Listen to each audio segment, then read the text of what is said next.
laganna nyaata godhuun of miidhuun taatee fi kan qabduu jedhanii warri dubbatanii jiran. No, option biraan qabdire atne eegidhama taate haraana dabsirratti ta'u ittiin defend of gootu laganna nyaata godhu. Laganna nyaata kanaani gaafii gaafachuu jiru warreen nu dhiyeessuu jira murtii dhiyeessuu jira. Mani murtii is powerless. Itoophiyaa keessatti mani murtii wanni jira malee waajjira jira malee bakka itti nam fidanii jira malee the independence of judiciary crisis hamma kee jiraachuusaa erga deebiinullee dubbannee jirra. Fakkeenyaaf mani murtii onni independent ta'e hojii hojjechuu danda'u yoo influence qaam khamiintiyyuu irra bilista yookaan dhiibbaa qaam khamiin irra bilisoo ta'e mani murtii ta'a. Amma immoo wanni akkasiin jirtu organs of government ennuun sun judicial legislative executive warreen kunini cuftiin executive jal jiru jechuudha. Under the control of one person rule mootaa ila sillaasee durii manumuufi fidee achumatti murteessaa miti ofedha. Bita achumatti reenaa fidii rees irra fudhatee garsi dhiisa ila sillaaseen durii. Amma immoo Abiy Ahmed warroota ofi directly appoint godheeni political prisoners haq nam dhowwee nam irratti taphachuu jira. Fakkeenyaaf qondaaltota adda bilisummaa Oromoo fudhachuu dandeenya bitta sun qofaa miti warra siyaasaa hedduu fudhachuu dandeenya. Hamani murtii bilisaan gallakkees hamani murtii wabiin gallakkees qabanii ukkaamsanii gubbataanii warra kanarra eeguun dandeettu. Gadiyoo Ximooxoo sam yeroo dhiyootan fidanii man murtii dhiyaate yaala Baqqalee Garbaa dhowwachuun kan kedda gongoor mani murtii dhuufi is a drama. Oromoon waan inni drama xixiqqoo mirqaanuuf hin beeku malee ani drama mani murtii gadiyoo Ximooxoo sajjajuu hin danda'u because power akkasii hin qabu jechuun akka seeraatti hin qabu. Gadiyooni ballangaati nami mata wanni bakka bu'ee nami mata beektaa hojiin abbaa ballangaa jechuun mootummaa biyyatti bakka buutee waan national crisis uumuu danda'a. Fakkeenyaaf biyya keessa boombiin darbatamte lammiileen nagaa yoo miidhamte nama bala sun geessis imalta. Warri nama mootummaa miti mootummaa fi gabammantii waltilaaqanii jiran ammaan ta'an mootummaa fi biyyi waltilaaqanii gargar hin ba'an bakka paartii biltsiginnaa defend godhuuf warra dhaabbata waan ta'eef warraan mani murtii bitta akka sedheeni Oromoon madaqan Oromoo as cabbaruuf akkas godhan malee mani murtii paawar akkasiin qabu. Mani murtii bilisaallee hin jiru. Manneen murtii dhiibbaa qaama raawwachiisa jala jiranii kan biraa immoo akkuma atu kaafte nyaata lagachuun tooftaa qabsoo isa tokkodha. Isa tokko qofa jechuullee hin dandeessa. Mana hidhaa keessa namni jiru hidhamuu jechuun mataansaa mirgi sirraa mulqamu jechuufi. Mirga sirraa mulqamu jechuudha. Hireen ittiin dhiibbaa isaanirra gahe morman mana hidhaa keessatti isin dabalateellee namooti mana hidhaa keessa turan nyaata lagattu dhiibbaan mana hidhaa keessa hojii jiraate karaa poolisii karaa qorattootaa dhiibbaan irra gaggeeffame. This is universal erga maatama gaandiin faan jalqabanii waan addunyaan itti jirtu hidhamtooti siyaasaa hidhamtooti manneen hidhaa garaagaraa keessa jiran jechuudha.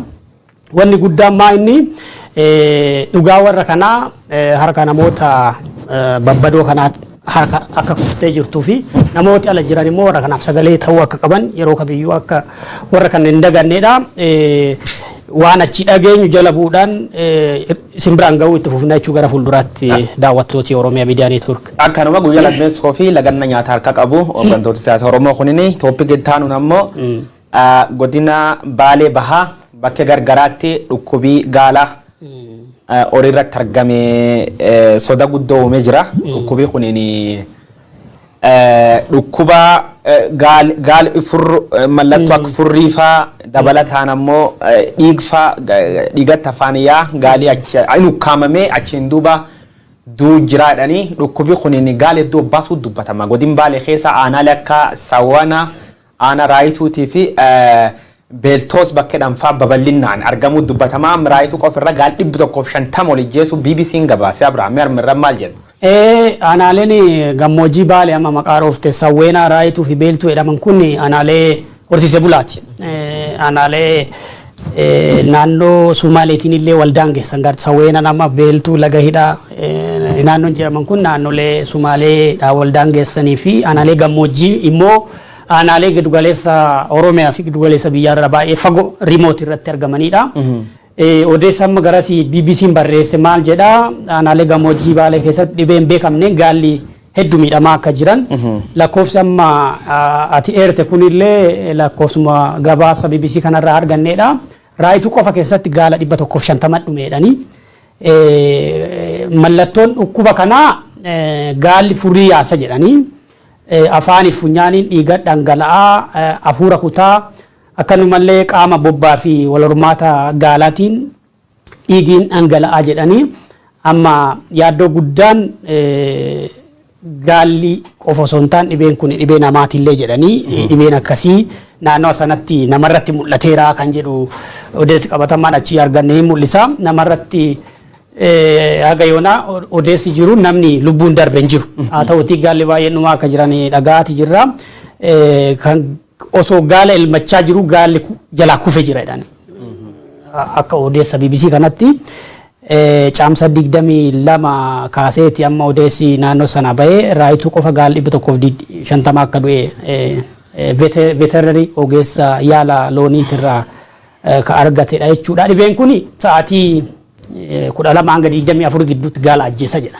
Yaa dhukkubi akkana kunini godinaalee Oromiyaa keessa baay'inaan naannoon akka Sumaalee fa'aa Itoophiyaa keessa Affaar fa'aa Oromiyaa keessa ammoo naannoleen akka Booranaa Baal Harargeellee mogga tokko akkasumas naannoo Arsiillee akka ta'e tokko bakki baay'een karrayyuu dabalatee bakka horsiise bulaan baay'inaan jiraatu jireenyi warra horii irra xiyyeeffata horiin kun yoo horii nu gaala loon irreellee horii jedhanii walitti yaamanii qabeenyi guddaan uummati kun qabu waan akkana kan uummati horsiise bulaa waan inni jiraatu kun gaala gaalii tokko amma birri kuma 100 fa'aa gurgurama nami nirli kuma 100 jala ga'ee jira kuma 100 jala dhiyaate jira looniyyuu loonu gaaf kaani kuma 100tiin bitanii abbaan amma horsiise bulta tokko fa'aa dhukkubi akkana kun seenuuni jireenya uummata irratti iyyuu qisaasam guddaa geessisa nam gaalii baay'een jala dhumatee jira jedhanii lakkoofsaan olaanaa horiin ati elmatti am jala kaati yoo saati muraasaan booda kufeduu waan abbasumtu dhagaam walumaan beenna kaan ammoo dhukkubi kunini namoonni corona virus covid kana wal fakkeessuu jirani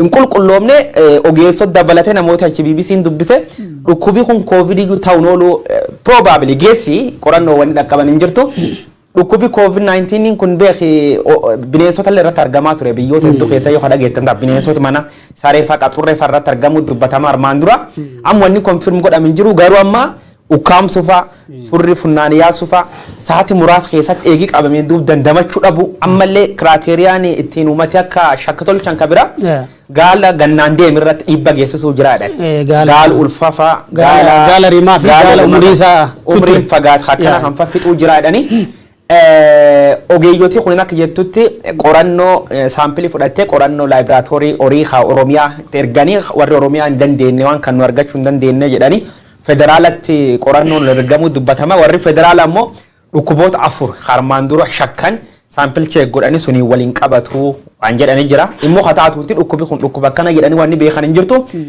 gar namaatti yoo dabra ammoo dhiibba jajjabduu dhaqqabsiisaa soda jettu jira Abrahaam. Amma naannoon horsiise bulaa kun Oromiyaa keessatti naannoo fageenya giddugaleessa irraa aksesiinsaa baay'ee fagoodha. Akkuma atu kaafte dhibee kana irratti qorannoo gaggeeffamaa akka jiru ogeessi fayyaa loonii achi dubbisan Dr. Juhaar namni jedhani reeti jira karaa laaboraatoorii Oromiyaadhaa dhibeen kun addan baanee ka federaalaallee hanga yoona addan baafne dhibeen kun immoo yaaddoo guddaa beeki gaala qofa irratti dhibee daanga'uu danda'u natti hin fakkaatu gara fuulduraatti dhibee hammaata dhibee yeroo gabaabduu keessatti gaala 150 sayyuu aana tokkitti keessa aana raayituu keessa ajjeese jechuun dhibee baay'ee hamaa hawaasni horsiise bulaa immoo looniin jiraata gaala re'ee fi looniin jiraata naannoo horsiise bulaa kun immoo tokkoffaa naannoo misoomaan boodatti hafedha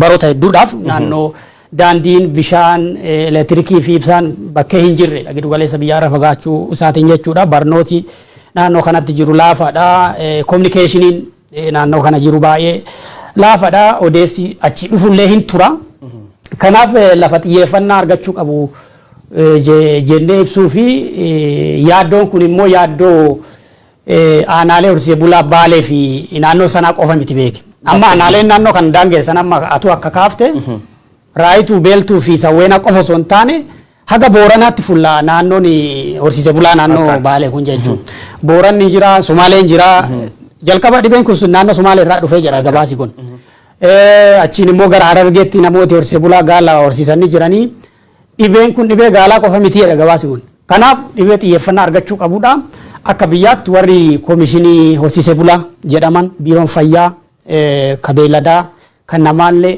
akkanumallee bulchiinsi dhimma kanaaf xiyyeeffannoo kennuu qaba jedhee yaada akka ogeessa miidiyaa tokko jechuudha. Wanni nama tolchuu qaban nulleen akka dhaamsaatti uummata keenyatti himnu warri qorattooti horii waan kanatti hin baafanne dhukkubi kun nama dabruu danda'a. Horiirra karaa fooniitiin karaa aananiitiin dabruu waan danda'uuf of eeggannoon godhamuu qabdi. Wanni jedhamu jirtu uummata keenya bakka jirtanitti dhukkubi kun waan jajjabdu ta'uu danda'a irraa of eegaa dhaamsa jedha dabarsina. Doktor Diller kan jedhe namooti dhibee kana foon gaala kana akka nyaanne of eeggannoo gochuu akka qaban looni dhibee kana qaban gaala jechuun gaala dhibee kanaan qabaman adda baasuun akka jiru kwaarantiin akkuma COVID-19 jechuun akka koronaa vaayirasii kan adda baasanii tursiisuun akka irra jiraatu foonii fi aannan akkasumas tuttuqaa beeladaa dhibee kanaan qabaman irraa namni of qusachuu akka qabu alerti ta'ee baay'ee of eeggannoo gochuu akka qabudha kan kaasaa jiranii. Namni keessumaa naannoo horsiisee bulaa jiru dhimma kana xiyyeeffachuu qaba. Bulchiinsi naannoo sana jirullee dhibee kanaaf xiyyeeffannaa kennuu qaba jenna jechuudha. Gatii gaala tokko atuu kaafte. Yaa hum dhibbaa qabu. Beeksisa guddoo rabbi uummata kee waliin jiraatinna. Kaan ammoo tooppika itti aanu uummata dura itti aanuun Ethiopia Peace Observatory jedhanii weebsaayitiin tokko yookaan dhaabbatii wanniin qorannoo tokkodha. Itoophiyaa ilaalchisee rakkoon nageenya jajjabduun bakka baay'ee jiraachuu qorannoo wayii maxxansa jira. Qorannoo suniin April eegi muummichi ministeeraan godhu dhufe 2018 agiji dabre jechuudha. Ji'a caamsa dabre gidduutti naannoleen Itoophiyaa hedduun bakka jeequmsaa ta'uu gabaasa wayii qabatee ture. Gabaasi sun weebsaayitiin sun mootummaa dhiyaataa sumayyuu mee Abiraam achirra jalqabnu. Weebsaayitiin sun Ethiopian Peace Observatory kan jedhan isa kana akka argaa jirtanii inni diimaan kun bakkee lolli jiru baatil bakkee jedhu itti waladhuu jiran qawwee bakkee itti qawwee wal lolaa jiranidha. Bakkeen buluu jedhan immoo bakkee violence yookiin walitti bu'iinsi hamaan jirudha. Orange yookiin boorriilee akkasuma bakkee walitti bu'iinsa guddaa jirudha. Light blue akkasumas blue kan jedhan gosa lama biluun kun beeyte cuquliisaa fi light blue yookiin immoo samii warri kun hundi isaanii bakkee walitti bu'iinsaan maataan irra jiru jechuun Oromiyaa Itoophiyaa keessa waliigala baasee gara kaabaatti kan argitan bakkee diimaan baay'atu kun bakkee battlefield birree waraanaa hamaadha. Gara bahaa Itoophiyaa amma kun Oromiyaa keessa bakkee diimaan jiru kun bakkee lolli guddaan jirudha. Biluu waliigala immoo bakkee haleellaan namoota nagaraa jirudha. Kunam Tigraay keessatti akkuma agartanitti mootummaan Dr. Abiy Ahmad ji'oota gamiin dura Tigraay keessatti waraan mo'annee jirra waan jedhu kaase. Ammallee waraanii dhaabatee TPLF duqeet qilleensa irratti arcaatee haftee mukees hin jirtu waan jedhu kaase. Hataatuuti amma akkuma gabaasa irratti kun immoo Beenishaangul Gumuuz Tigraayam diimaan kun cufti bakka itti qawwee waladhuu jiranii jechuudha. Kanaafuu naannolee Itoophiyaa jechuun naannolee almost bakkeetti waraanii hin jirtu jechuudha Itoophiyaa keessatti. Tigraay guutuma guutuutti Oromiyaa gam lixaa, Oromiyaa gam jiddu galeessaa, Oromiyaa gama kibbaa, Oromiyaa gara bahaa dabalatee bakkoota baay'ee Oromiyaa keessatti akkasumas naannoo kun Tigraay guutuma guutuu waraanuma qawwumaa waladhuu jiranii mootummaan ammoo labsuun to'achuu dubbata. Gabaasa kun war mootummaa Beenishaangul Gumuuzin agarta achi keessallee naannoo mataa qalfamaanii dabalate naannoo Amaaraallee agarta bakka diimtuu sun bakka namni itti waladhuu jiru jedhanii. Kanaafuu Itoophiyaan akka waliigalaatti dirree waraanaati jechuu dandeetta. Namni yeroo qabaate aksesii yoo qabaate dhaqee peejii kana dubbisuu hin danda'a.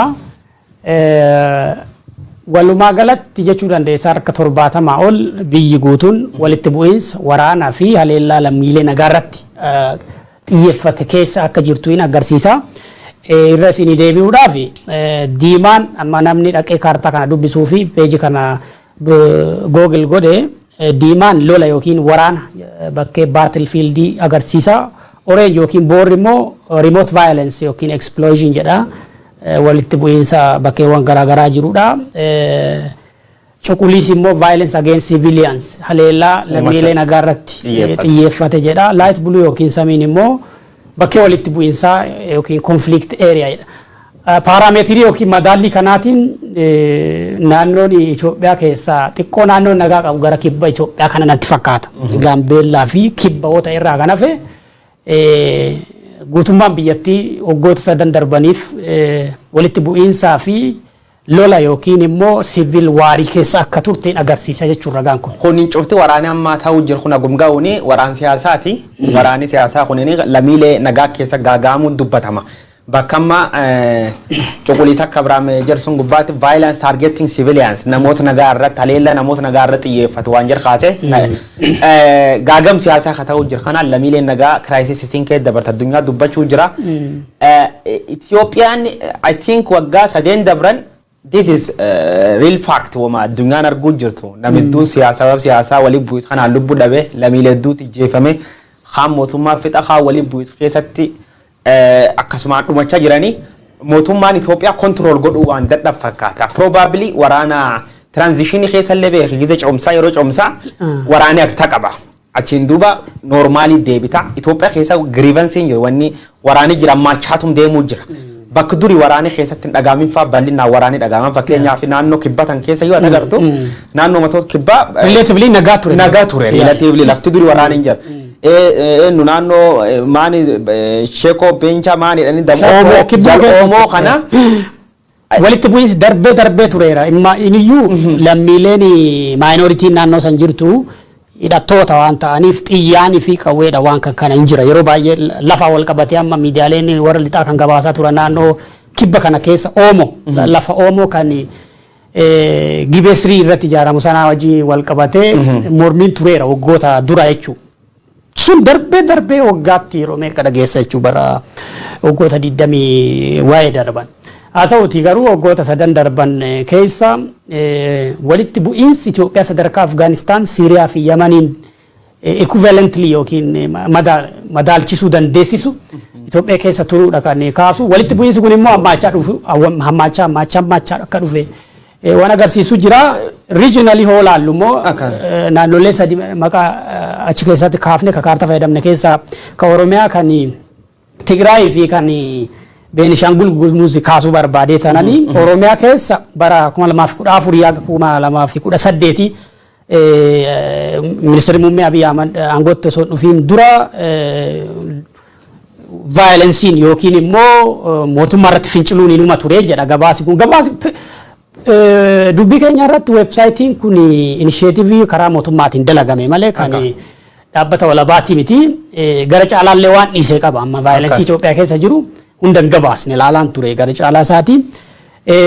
Oromiyaa keessa okkarri eega ministeerri muummee aangootti dhufanii ka eegale jedha. Jalqaba irratti abdiilee aangorra ture Abiyyillee erga aangootti dhufee gaafa abdiilee Oromoota naannoo Sumaalee irraa buqqisee isa mormuudhaaf Oromiyaa keessatti bakkee garaagaraatti okkarri ture jira jedha.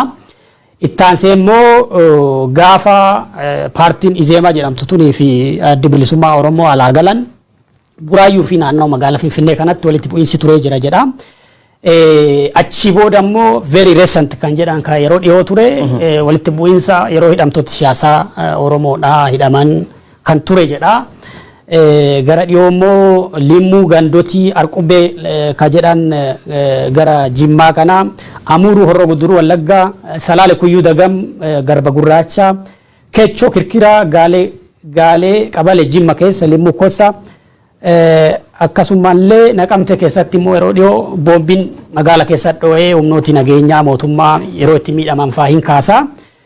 Gara Tigraayitti yoo Beenishaangul kabira Beenishaangul immoo irra deddeebiidhaan haleellaa lammiilee nagaarratti xiyyeeffate irra deddeebiin waggoota 3 darban hanga yeroo har'aatti deemaa akka jiru hin kaasa. Kan biraa lolli yookiin walitti bu'iinsi hammaataan kaaba Itoophiyaa ka Tigraay kanadha. Tigraay lolli eegalee qondaalonni TPLF baay'een ajjeefamuu hin kaasa gabaasi kuni. Bakkanaan pirezidaantii naannichaa Dabratsiyoon ammallee akkan beekamne hin kaasa. Gargaarsi namoomaa naannoo sanatti sababa walitti bu'iinsaatiin qormaata guddaa keessa akka gale jedhee hin kaasa. Gabaasa bal'aa namni dhaqee dubbisa naannolee hundumaa hin eera. Yeroo qabnurraa naannolee hunda kaasuudhaaf yeroo nu ga'u gabaasa kanallee eerree fixuu hin dandeenya. Yaa relatively amma nu irrumaa qeencesine dabarre malee kun realituma Itoophiyaa keessa jirti nan fakkaata. Waggoota agbeen nuti Itoophiyaa keessatti kiraayisiin akkanan dhalanne bakki xiqqoo fi dirree waraanaan ta'an baay'ee. Oromiyaa keessatti yeroo jajjabdumaanii sullee agartu boordarii gubbaatti walitti bu'uun hin jirti. falmidaangaa kanaani Oromoof Sumalee walitti bu'uun karaa Harargee kanaan karaa Booranaa kanaan bakka tokko wanni akkasiin hin jirti. Even magaala Finfinnee dabalatee hawaan burraayyuu maanii tasuun cufayyuu lafti waraanii hin jirtu jechuudha Itoophiyaa keessatti Soomaal jedhanii yeroo hedduu warri mootummaa kuniin waraan kan dhaabuuf promise uummata seenee ture irra deebiini rakkoowwan kanaa jalqabirra rakkoowwan kana shanii taniin balleessinaa jedhanii waada galanii Wallaggalleetti waraan erganii hin taane shaneeyya baddeedhanii ammallee wanni sun deebitee dhalatte. Kanaa miti shanee sponsor warri gor TPLF barbadeessinaadhaan TPLF illee yaa'uu dhaamte ammaan achi nagaa bu'aadhaan grievance ittiin fufee qiyaamaan siqaayin uummata yookaan gaargalii uummataatti fufu. Anamma mootummaan Itoophiyaa all possible nama haalachuu qabcuuf haalatee fixatina fakkaata. TPLF haalatee TPLF takkan tolchedhe TPLF illee findhedhe nagaan hin horanne shanee findhedhe nagaan hin horanne amma immoo Gibxiif Suudaan jedhe Gibxiif Suudaan walii galuu hin dandeenye amma immoo Ameerikaalleen warra dabalamte ani yeroo tokko maal recommend godhseeta Abiraami shaneetti balleesseedhaan shaneetallee yaa'uu dhoomnee edhan hin taane TPLF illee yaa'uu dhoomnee edhan hin taane Gibxiif Ijiptillee namuun fidan jedhan hin taane ergamtoota maanii edhanii tulleen hin taane kanaafuu rakkoo mootummaa bira jiraachuu waan dandeettuuf biltsiginnaan dhaamte yoo laalaniidha Itoophiyaatti amma biltsiginnaan rukutanii Itoophiyaan akka seeftaata dolaalle waan jalqaba dhugaa dubbachuuf jechuun rakkoo fulum tokko jirti beekta dhugaan waan aarsitulleen suni shanee rukutamtoo rakkoon deebitee rakkumaan itti fufti TPLF qilleensi gubbaatti ammaan achi hin kaate dhanii ammallee TPLF haalatan hin fakkaattu beekta sadarkaa mootummaa takkas ta'uu hin qabanii jireenyi uummata ammoo gaagaminni kee jiru waan arguu jirruufi wanni kuwa muraas irra khaamne malee kanuma wal qabsiimna Abiraamadu Tigraay dabare Tigraay keessa waraan kana wal qabate itti deebina amma beeyta waan mootummaan kun jedhu kana wabeeffattee akkamii ogeessa miidiyaatti irraa dubbatuuf illee rakkata beekta gaafa ministeerri muummee aangootti dhufanii kaasee badiiwwan Itoophiyaa keessatti dhaqqaban rakkoo nageenyaa rakkoo saamichaa daldala kontrabandii whatever meesiin hundi Itoophiyaadha TPLF jedhamaa ture. Yeqan jibooj turgaafas. Guyyaa sanii kaasee yeqan jibooj maqaan hin kennamneef hin jiru TPLF. Har'a teessee olaaltu wanni hundiyyuu siin galu beektaa jechuun wanni mootummaan kun jechaa ture inni isaaniyyuu deebi'anii review gochaa jiru. Osoo deebi'anii waan kaleessa jechaa turan laalanii amma qondaalonni fakkeenyaaf amma warri spokesperson jedhaman kun haasaa isaanii kan kaleessaa osoo deebi'anii laalanii gaarii waan ofitti qaana ofii isaanii jechuudha. TPLF diina waloo Itoophiyaa ta'edhanii rukutanii torban sadi keessa rukunna jedhanii torban sadi bira ceetee ji'a sadi keessa rukunna jedhanii ji'a sadi bira ceetee ji'a ja'a keessatti balleessina jedhanii ji'a ja'a bira ceetee amma daaraa gooneerraa sadarkaa Itoophiyaadhaaf treet yookiin yaaddoo ta'uu hin dandeenye biraan geenyerra jedhanii still TPLF himatu. Yoo waa uumaman yaa. Shanee guyyaa 15 qofa nuu kennaadhe Biraanuu Juulaa. Guyyaa 15 qofa daara balleessine uummanni Itoophiyaa nagaa argata jedhanii warri isaan shanee jedhanii waaman sun amma deebi'anii babal'achaa dargaggeessi itti makamee amma warri lixaalee sadarkaa itti amma dhugaa sana baranii dargaggeessi Oromoo ministeera muummee Abiy Ahmed aangootti fide amma bosona jira jedhanii waan kun beektaa kaadiree Itoophiyaa baay'ee mataa dhoofte akka gaarii mataa dhoofte. Waan akkasiitiif beektaa yeroo hedduu hattuu namni shamman keeyyoo waliin jiraate man tokko keeyyoo waliin jiraate yeroo hundi meeshaan badee achi keessa qoratanii namni meeshaa tokko ta'e tokkochi sun beekame tarkaanfiin irraa fudhatamuu qabdi. Ayna keedhani wanni namni hin tuqamne mootummaan Itoophiyaa ufi responsibility claim tokko fudhachuu hin qabu angis tokko na ceesta am ganam kana intana laala ture namicha CNN gubbaatti namicha ambassadara United States of America Fitsuma Raggaa gaafi CNN gaafa tokko deebisu dadhabe TPLF loltoota qaban jala rukutte irdeddeebi'e ingilifillee irra badna fakkaata TPLF loltoota qaban jala rukutte sunu irdeddeebi'e jedha ayyee uummata nagaa haduu jiruuf itti gaafatamu yantu gootan TPLF itti loltoota qaba waan dubbatu dhabe sadarkaa sun gubbaa jiranii jechuudha waan cuf caala si ceersa dhumirratti gaazexeessituu muddite naani viizaa sanar khaamaan jedhanii naa maal jedhe waan nu Itoophiyaa waan nu gurraalee taane waan nu yeeyyi taane fakkan nu gootan jedhe mataa qabatee boo An salphini diplomaasii akkana ani jiruutii keessatti dhagayeellee hin beeku. Dhugum dubbachuuf laal mootummaan Itoophiyaa sadarkaa confused laal yeroo tokko waan control amma bakka aaxiftan inni dhufa sadarkaa sun gubbaa waan jiran fakkaata. Yaa bannee balleessin.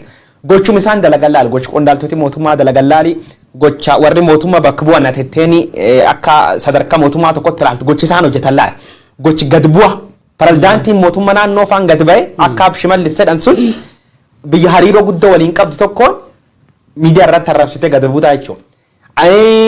Alaabaa biyya tokko bajaajii itti hiite biyya Ameerikaa geettu dinaawus goote jechuudha. Halee galgala haleessa sittima ture Profeesar Mararaa Guddinaatti intarviyuu wayiitti dhiyaate gaafii gaafatanii Ameerikaan dhorkiin viizaa siin keetti kan akkamitti amantaa ennaan gaazexeessituun Profeesar Mararaan kobli xiqqaa tokko koblabeetta. Koblee mootummaa Itoophiyaatiin wal dhabsiifte akkan taata Ameerikaanii waan tokko nurraan barbaaddu jedhe wal taraaramaa yoo gana wal nyaattan wal nyaatinaa wal ijjeesinaa nuun jedhanii humbati visa loltoota gare mootummaa dhowwan waan isan waa warri uummata fideef naan galtu jedhe. It's true. Ameerikaan akkumatti nagaa hin banne akkumatti nagaa jiruun isaa hin qisaasofne qarabade solution uumuuf nagaan kabuutetti gaafii dhiyeessuu jirtu. Visa qondaaltota kan dhowwan Itoophiyaa tadafraalle jedhanii garee wayii walitti qabanii garee mootummaan peeroolii kaffaluuf tokkoon uummata girreessanii gabbaasan. Uummata Itoophiyaa kun sadarkaa hin baratin gubbaa qabuun isaa kan ilaaltu sadarkaa sunitti gad baay'edhanii uummata gabbaasanii waan cufu uummata mootummaaf uummata addaan baasuu hin dandeettu jechuudha. Kanaafuu garee hin baratin warri hin baratin kadhan kan cufu mootummaa maal godha mind wash godhe lubbuu uummata irratti jiruu uummata irratti qumaarii siyaasaa taphataa jechuudha. Mootummaa rakkoon uummata hin galleef mootummaa goch maafiyaa uummata isa irratti dalagu hawjiin isa cufti maafiyaa fakkaata ta'uusaa addunyaatti agarsiisuu jira warri. Amma bilisiginnaan rakkoo Itoophiyaatti furmaata taatiillee abdiin qabu.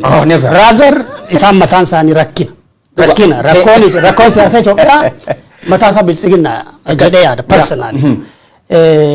Karaa isaaniillee furmaanni Itoophiyaa dhufee biyyi sun nagaa argatte abjuu jedhuun qabu rabbi yoo dhufe divine intervention yaani rabbi gidduu seenee biyya san nagaa godhe amma atagaaroon Ameerikaa gidduu isaaniif warra biyya bulchuuf Ameerikaa gidduu kuni qondaalota Itoophiyaatiif homaa ta'uu dhiisuu danda'a. Lammiileen gatii kaffalu beektaa uummati damaas gatii kaffaluu danda'a. Biyyi sun amma we don't prefer to be like Libya si akka Syria akka taatu namu hawwiin qabu.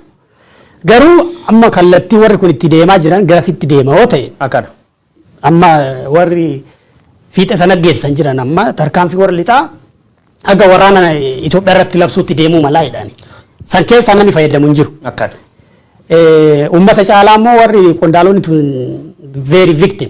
Abraham kanuma wanni wal qabsiisu amma dubbii Ethiopian Peace Observatory waan rakkoo nageenyaa Itoophiyaa keessaa waggoota sadanii irratti haasawaa turre as keessaa osoo hin bahin dura as keessatti aktaroonni eenyu ture kan jedhu gabaasa kana keessatti wanni ka'ee jira. Poolisii federaalaa liyyuu hayilii warra jedhaan humna addaa naannolee milishaa faannoo paartilee siyaasaa jedhee paartilee siyaasaa biyyattii hundumaa maqaa hinnaa shaneen jedha waraana bilisummaa Oromoo faa qeerroo dargaggoota kutaawwan biyyattii garaagaraa maqaa garaagaraatiin jiran maqaan kaasaa actors profile kan jedhu jalatti warri lola kana keessa yookiin walitti bu'iinsa kana keessa qooda qaban jedhee kaa achi keessa paartiin bilisiginnaallee hin jira jechuudha. Ayyee kanumaa wal qabate gabaasi kunini bakki itti baay'inaan diima ta'uusaa agarsiiftu naannoo Tigraayiiti. Naannoo Tigraay keessatti yeroo baay'ee waraanni kun bal'inaan itti fufuusaa dubbatama. Nama hedduulleen achi dubbatama lakkoofsa exact figure civilian casualty atrocity'n baay'ee gabaafamuu jira. Lakkoofsi nama guyyaa gamma Itoophiyaa addunyaaleen addaan hin beektu. Dhimma kanaan wal qabate gabaasa France 24 qabatee gad ba'een naannoo Tigraayitti beeltii bar 1984 bood beeltii hamtuun dhalachuuf jirti. Uummata kan qotan meeshaan midhaan uummati qotate hedduun loltoota Eertiraatiin barbadaa'uu akkasumas namoonni sadarkaa beela hamtuutiin saaxilamanii nami duuyyuu irra dhaqqabne jirredhe itti gaafatamaan irra guddaan gargaarsa namoota dhaabbata mootummoota gamtoomanii addunyaatti muu jira. Sababa beelaatiin Itoophiyaa keessatti namni dhumachuuf jiraachuu jiran. Beeytee bakkee lolli jiru beelliin jira. This is universal truth amma addunyaan guutuu kan itti walii galu if there is a war there is a famine. Kuni beekama. Tigraay keessatti wanta adda godhu hammeenya loltooti Eertiraa raawwatte sana beekta. Namni akka hin qotanne haga meeshaa qonna gubuutti ka loltooti Eertiraa deeman suni ishuu guddaa ta'e mata duree miidiyaalee addunyaa ta'e. Haa ta'uuti maal jedhaa amma Mark Lauk jedhanii UN Humanitarian Chief itti gaafatamaa gargaarsa namoomaa dhaabbata mootummoota gamtoomaniitiin beelli hamaan bara 1984 booda ka Itoophiyaatti bara 1984 akka Faranjiitti ture beelli sanarra hammaataan naannoo sanitti deemu akka jiru akka waliigalaatti mataan isaa biyyi Itoophiyaan beelatti deemu akka jirtu kaasanii jiranii miidiyaaleen sana walharkaa fuudhaa jiranii beela bara 1984 fi 85 gidduutti Afrikaa kanatti tureen yoo xinnaati namni miiliyoona 2 dhumuu isaa hin kaasa gabaasi kuni kana keessaa ammoo gara caalaan lammiilee Itoophiyaa ta'uu gabaasi kuni eereeti jira dhimma kanarratti gurmuun biyyoota badhaadhaan 7 jedhan United Kingdom, Germany, US, France, Japan, Italy fi Canadaan juunii yookiin immoo waxabajjii 11 akka Faranjiitti haga 13tti mari'achuuf akka jiranii ajandaan rakkoo Itoophiyaa kunillee akka ajandaa garee biyyoota badhaadhaan 7 kanatti qabamee akka jiru kaasu jechuudha. Namichi kunini Laawundoksiin kun nama gaafa Itoophiyaa irratti dhaabbati manni marii nageenya dhaabbata mootummoota gamtoomanii Itoophiyaa irratti mari'achuuf walitti dhufa Raashiyaa fi Chaayinaan erqabatte akka resolution Itoophiyaatti dabarre jalqaba irra godhan dhuma irratti irra walii galanii turanii namni sun namni gaafas riippoortii mammarii nageenya dhaabbata mootummoota gamtoomanii dhiyeesse irra guddaa dhimma namooma kana Tigraay keessatti sabab beelaatiin namni sadarkaa kan gubbaa dhaqqabu ammallee jal sararee dubbachuu jira loltooti Eertiraa ammallee waa wal dhaawde gabaas wal dhaawuu ba'uu jira namoonni tokko loltooti Eertiraa biyyatti gadhiisanii ba'uu dubbatama hagariin ammoo loltooti Eertiraa naannoo rakkoon jirtu hedduu keessattiyyuu deebanii babal'achuu dubbatama yeroo dabre irra dubbanne turre addi bilisummaa Oromoo akkasumas waraanni bilisummaa Oromoo Oromiyaa keessa jiraachuu loltooti Eertiraa kaasee ture kan qofaa miti kaleef guyyaa dheengadda odeeffannoo qulqulluun ta'in saati ammaan tana godina Gujii ba'aa Liibaniif Gumeel Dalloofa dabalatee Booronaaf Gujii keessa waraan bilisummaa Oromootii fi warra mootummaa jidduu lol guddaa deemuu jira guyyaa 8ffaa. Waan kun konfirmii ta'eera baay'ee. Konfirmii ta'ee jira. Waraan kanarra namni hedduun dhumachuu dubbatama. Waraan sun keessa loltoota Eertiraa hirmaachuu oduu jettu babba'uu jira jechuudha. Loltoota Eertiraa wallaggi keessa nam fixaa turuu isaanii tarmaan dur dubbachaa jira. Amma immoo kibba Oromiyaa Booronaaf Gujii keessa illee loltoota Eertiraa mul'achuutti himama. Ministeera Ajaa'ilaa Diina Muftii loltoota Eertiraa kanaan wal qabate kiraayisii Itoophiyaa keessatti kan keessatti namni wal waraanu wal ijjeessa waan adda addaa wal godha. Bat yakkamaa warra hojjechaa ture loltoota Isaayyaas Afwerqi loltoota Eertiraa kana Tigraay keessa waggoota 27 dabre wal dhaba TPLF waliin qaban uummata qulqulluu irra ba'uu jirani. Loltoota kana immoo qaamni invite tolchee akka isaan atroosita ganga hojjetan wanni jedhee mootummaa Itoophiyaati. Itoophiyaa loltooti tuniin Oromiyaa keessa jiraachuu addi bilisummaa Oromoo baas kana mootummaan Eertiraa mormatee jechuudha. Mootummaa Itoophiyaatiif Eertiraa mormachuun silaaftuu sadarkaa isaanii addunyaa waan beektuufi kiraayisii dhaqqabde mootummaan Itoophiyaa most probably wanni faranjiin mootummaa Itoophiyaa dhaga'uu diddee paartinarii cufirra kutti amansiisuu jirtummaani mootummaan Itoophiyaa haamilee ittiin birmaddummaa biyya haasa'uu danda'uun hin qabu. Maal evidensi loltoota biyyi dhibii seensifte dubri tante gudeessisaa lamiilee tante ijjeesaa inda geettaa miti qabeenya uummata saamsisaa meeshaalee qonnaa hawmatitti fayyadamu gubsiisaa lubbuu lamiilee nagaa irra gaagaa dubartoota 20-30 haadhi takka gudeedaa daa'imman xixiqqoo umrii 10 gadi rasaasaan ijjeesaa dhiig lamiilee dhangalaasiftee loltoota sun amma Diina Muftii ani atin garana nyaati jettan garana nyaatu bakka jechuun he is part of dictator akka qondaala tokkooti nama diktaatara tokko sarvi godhu tajaajila diktaataraa ta'e jechuu danda'a agalgaay nama agalgaay akka ogeessa dippiloomaasiitti akka hojii rakkatu nan beeka waan kominikeet godhu akka dhabee rakkatu nan beeka beeyte sanaaf irraa xiqqoo gara laafeef malee Diina Muftii fi bulchiinsa bilisiginaa gidduu garaagarummaan tokko illee hin jiru. Loltooti Eertiraa Diinaan baay'ee gaafa fincila Oromoodha. Ambaasadara Keeniyaa ture beekta yaadatta. Gaaf sana KTN natti fakkaata televezyiiniin Keeniyaa tokko isaa fi ambaasaadara kee Eritrea tokko waliif fidanii dibeetii wayii qopheessanii ture. Gaaf sanallee wayyaanee formaa ture ambaasaadar Diinaan baay'ee. Bara Haile Sillaasee mormeedhaan. Bar dargii fal. Bara wayyaanee fal. Bar biltsiginna. You know biltsiginna jechuun warqana clearly alam biltsiginna itti murteessu. You know 100% waan anshuur ta'ee taabra. Yoo Abiyyi Ahmad kufe gareen dhibiin dhufte. Ambaasaadar Diinaan yookaan gareen biltsiginnaa tuni hedduun isi kobbortaa obviously badhaadhiin na baartii jechuudha. Itoophiyaa keessa politikaal maal jedhanii jechoo ahama politikaatti fayyadaman ya politikaal prostitution jedhan tokko jira. Sagaagaltummaan siyaasaa Itoophiyaa keessatti clear bakka anuumata jechuun uummata Itoophiyaa how much uummati kun akka yookaan namni nu jiru namni siyaasaa Itoophiyaa keessa namni akkam akka jiru inu battaa jechuudha. Maalti jibbisiis kanumaa wal qabsiifnetti dabarra gaaf loltooti Eertiraa nama ganga fixu gaafa uummati Tigraay kiraayisiis amma addunyaan agartee namutti ceerfat kana wanni jedhanii biltsiginnaan raayyaattis biyya qe'aama gangeettu uummata buuseef sangoolee gaafa sangoolee dubbetta nyaatame booran irra loon agam ergan jedhan gujii booran arsiirra looni gara dhibba gamiitti raayyaattis biyyaatti kennamedha. Raayyaattis biyya kaloltoota Eertiraa waliin ta'e ijoollee gudeechis akkas harka dhaanaafi turani. Look beektaa guyyaa garii maal jedhanii hin bariiseete mana maalidha mana tagdeedhani. Waan hin bariiti itti fakkaatte beektaa loltoota Itoophiyaa sun ilaalam waan si ceersa.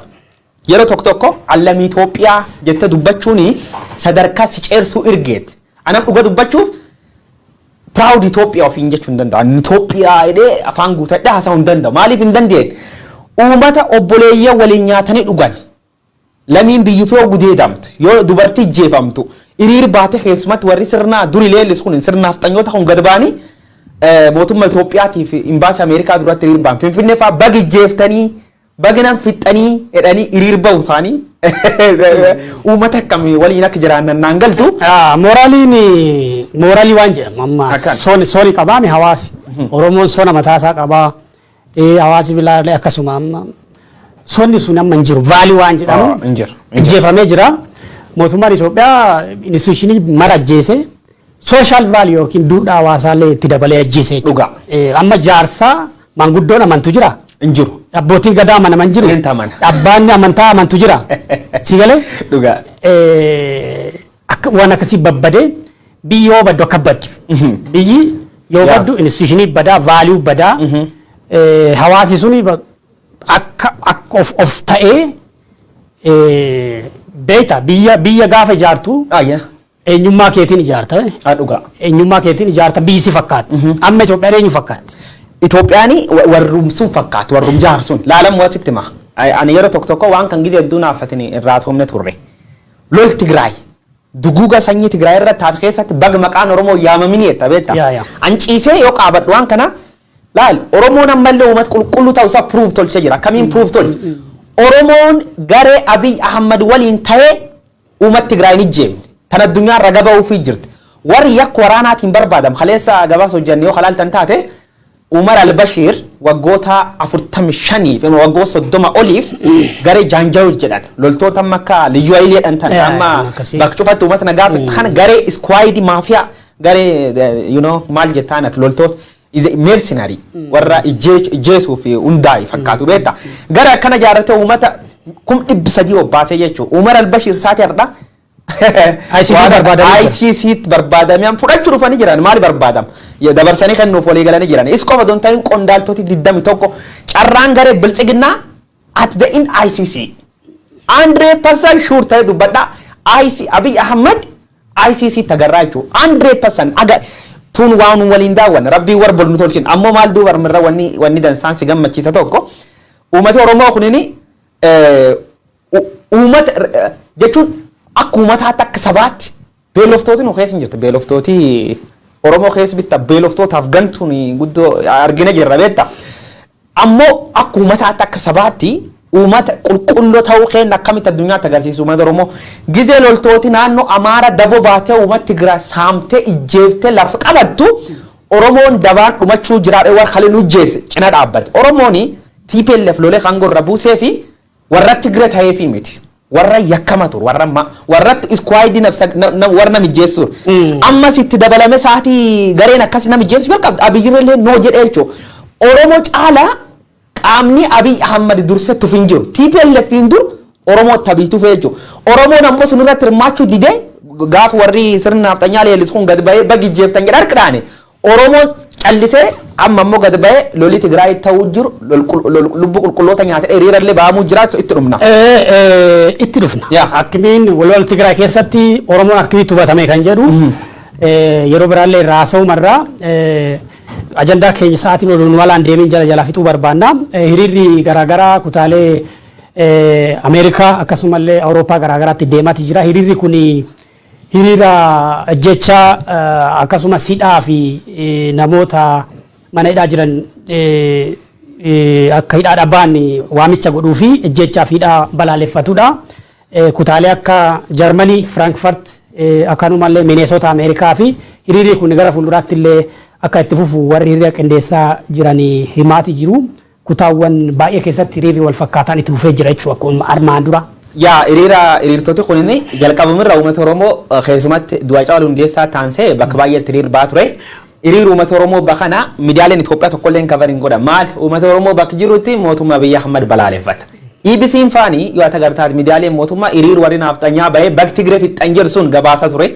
Hiriir akkanarra hin ba'u jechuudha. Hiriir kun maalirratti xiyyeeffata? Mootummaan Ameerikaa birmaddummaa wanni jedhan hin jirtu garee lubbu qulqulloota nyaachuu jirtan irratti tarkaanfii fudhatan in jajjabeessinaa hiriira dhubbaame. I think Oromoon ammallee prove of tolchee jechuudha. Umree faasoo maqaanii yak waraana hagareen Abiy Ahmad ittiin himatamuuf jirtu keessa akka harki hin qabne Oromoon ifatti agarsiisuu jira jechuudha. Amma Oromoon waan hubatu qabu amma kutaa addunyaa garaagaraa keessa uummanni jirullee hoggootaaf hiriira mormii akkasii gaggeessaa ture Oromoon addunyaa irratti beektaa yeroo baay'ee dhugaa qabaatteef hin mootu. Dhugaa qabdu dhugaan akkuma jirtu ta'e ragaadhaan utuu barbaachisaa. Malaan deemuu immoo hin barbaachisaa. Ijaarsi immoo baay'ee barbaachisaa. Kanaaf hiriira kana warri qindeessu quba qaba jedhee yaada gaafa ajjechaan Oromoodhaa kutaa garaagaraa jiru ragaa barbaachisaa. Ragaa isa walitti qabu barbaachisaa. Hidhaawwan Oromoo tokkoffaa karaa dhaabbilee mirga namoomaa ragaawwan jira walitti qabachuun baay'ee barbaachisaadha. Kabiraammoo miidiyaaleen amanamoon guguddaan waa'ee Itoophiyaa fi waa'ee Oromoo gabaasan haalli biyyattiin keessa jirtu addunyaatti himuu barbaachisaa. Hiriironni kunneen illee giddu galeessi isaanii kanuma gara fuulduraatti illee hiriira itti fufuu malanidha. Karaa hiriiraa fi dhiibbaawwan dippiloomaasii waggoota sadan darban kana keessatti dhugaan Oromoo imaayyuu jenereeshinii keenya keessatti baay'ee itti boona beektaa am proud of it. Dhugaan Oromoo sadarkaa White House itti kabaramte barame yaadaan. Maaltu ta'uu jira wanni tokko bareedduun sun qofaa miti hiriira kan gubbaa yoo agarte senatoroota Ameerikaa dhufte hiriira kana irratti hirmaatanii jechuudha. Laali mootummaan Dr. Abiy Ahmad senatar jaarsaa Oklahoma inni dhufsuun agwarri afarsee lafaan qaban daawwan hiriira Oromoon Minnesota baat keessa senatarii ka Minnesota hiriira sun gubbaatti argamee jechuudha. John Hoffman jedhama. Look wannam ta'uu jira mootummaan addunyaa Itoophiyaa argee jira bakka argee quufee jira 100% quufee jira.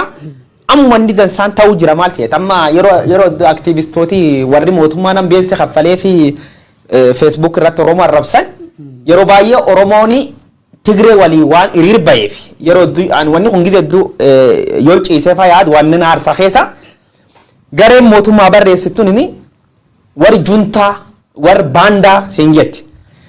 Oromoon har'aa namni nijjeesinaa jedhee garee miidhamti takkisa miidhamti tokko walii yoo hiriir ba'e Oromoon maaliif baanda ta'a?